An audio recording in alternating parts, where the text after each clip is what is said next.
1970s saw some changes to some of the classic guitar and bass models of the era that have become iconic. At the time, these changes were revolutionary. They were innovative. But now they are vintage. And that is the case with 70s style jazz basses, known for a pickup spacing that is closer to the bridge of the bass, giving you more snap, more bite, more treble. Known for glossy maple necks and maple fretboards, very often with these black block inlays, black neck binding.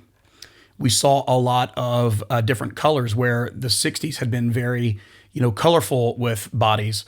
Not so much in the 70s. We saw a lot of maroon. We saw a lot of black. We saw a lot of natural wood color. So to me, when anyone, does a recreation of a vintage style 70s jazz bass, these are the types of components that I'm going to look for and that I'm going to want to see because it's a vibe that I really enjoy. Yeah, it's got a vintage quack to it, but at the same time, there's something about it that just feels right. And that's how I feel about this bass by CNZ Audio. So guys, welcome to the Rumblin' Man YouTube channel. Today we are checking out the CNZ Audio JB-VINT-1975 5-string bass. And it does not disappoint. The Rumblin' Man channel is a YouTube channel for guitar and bass players alike. We look at guitars and basses and related gear, related content here. So whether you play guitar or bass or both like me, I think you'll enjoy the content. So please do me a favor and go on and hit the subscribe button. And we're going to dive right into the CNZ Audio bass today. I was driving around one day when I got a call from my buddy Jeff, who does some guitar teching for me and is a friend and local collector here in the Florida area. And Jeff said, hey, come over, you need to check out these two guitars. And what he had in there were a CNZ Audio Tele style guitar and a CNZ Audio Jazzmaster style guitar. I had never heard of CNZ before. I had seen the logo somewhere, but I wasn't familiar. But I played these two guitars and they blew me away. I played the Jazzmaster and absolutely loved it. Loved the sound of the P90 style pickups. And then I picked up the Tele and it was Twang City and I was just home. It just did what a Tele needs to do. And I said, Jeff, what is this company? And he said, wait till you hear that these guitars retail at around $250.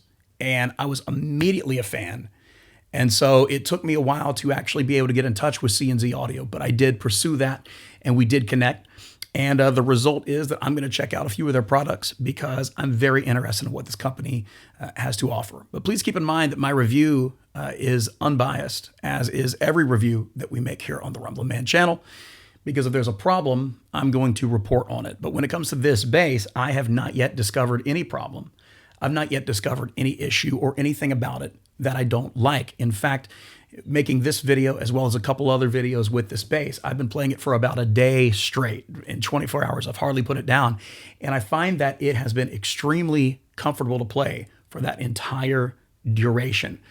This neck, I don't know if it's a C shape or what, but it's a modern profile. They advertise it as a comfortable modern profile. And then obviously I'm a big, carer about what the finish of the neck is. To me, the finish of a neck on a guitar or bass can sell or break the instrument to me. I like satin, but I love gloss. And this is just a perfect vintage gloss. I mean, the shape of this neck just fits my hands so great and helps me navigate all 5 strings really well. And this gloss just feels beautiful to the touch and just looks striking. I mean, it's a beautiful bass to look at, to hold, to play, to listen to. And I'm blown away because, I mean, this thing goes for about $275. 70s jazz basses are known for having a killer slap tone. So I want us to take a listen real quick on all 3 different pickup positions of what that slap tone just might sound like on this bass by CNZ Audio.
When it comes to 70s basses, what you've got to realize is that in the 70s, basses were built like tanks.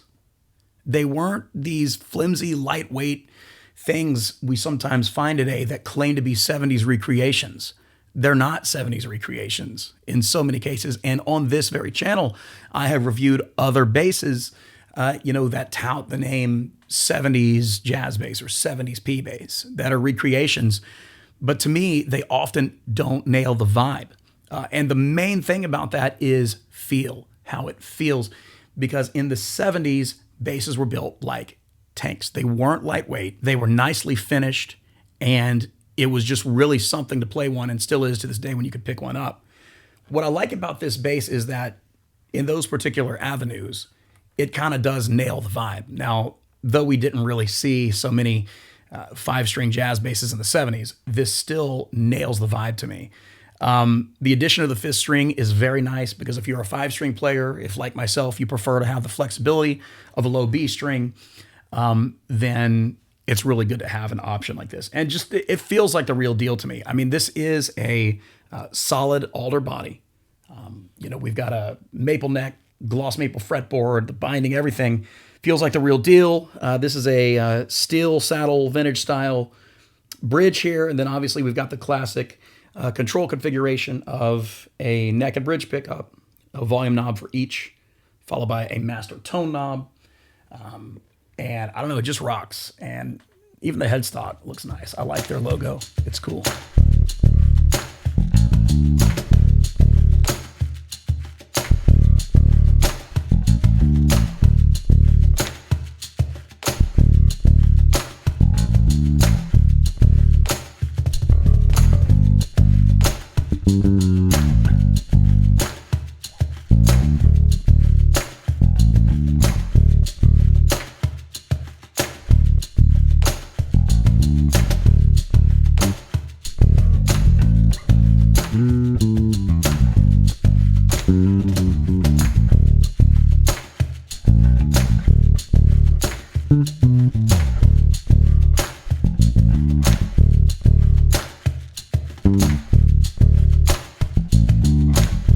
So I've always wanted a 5-string 70 style jazz bass, and so CNZ, I'm sorry, I'm keeping this one.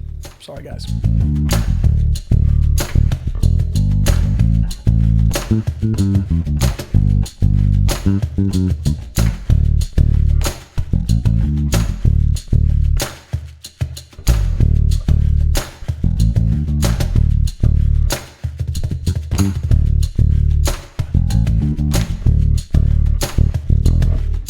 Great R&B and soul music in the 1970s.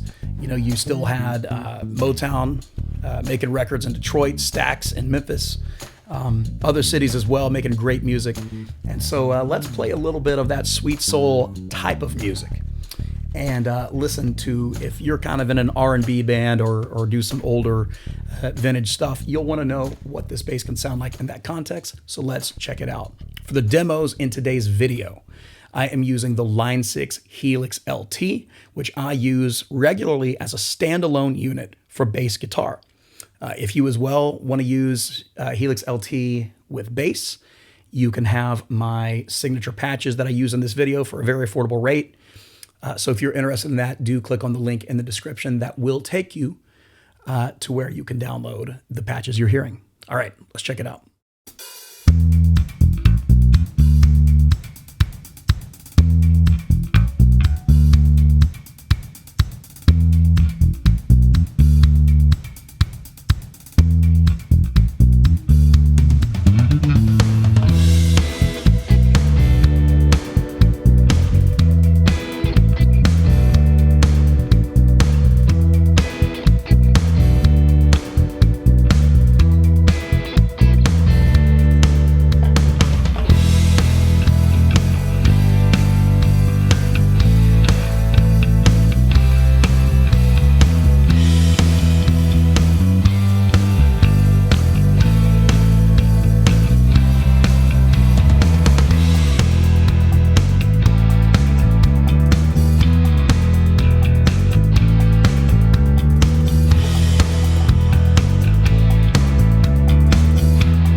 can't get over how comfortable and smooth this bass is to play, how great it feels in my hands, how much I enjoy playing it, how much I like the sound, and how it's available at the working man's price point. Not everyone has thousands and thousands of dollars to put toward a bass. Some people, some of you church players, or even professionals who are on a working man's musician budget can afford this bass and can afford a wonderful experience with it. And there's always room for upgrades. Even though the hardware so far seems great, the tuners seem good, I really like everything on it, you can always do pickup upgrades, bridge upgrades. But even as is, this thing is a beast. So guys, if you want to check one of these out yourself, I do have a link in the description of this video where you can purchase your own. You can also check out CNZ Audio's website at cnzaudio.com.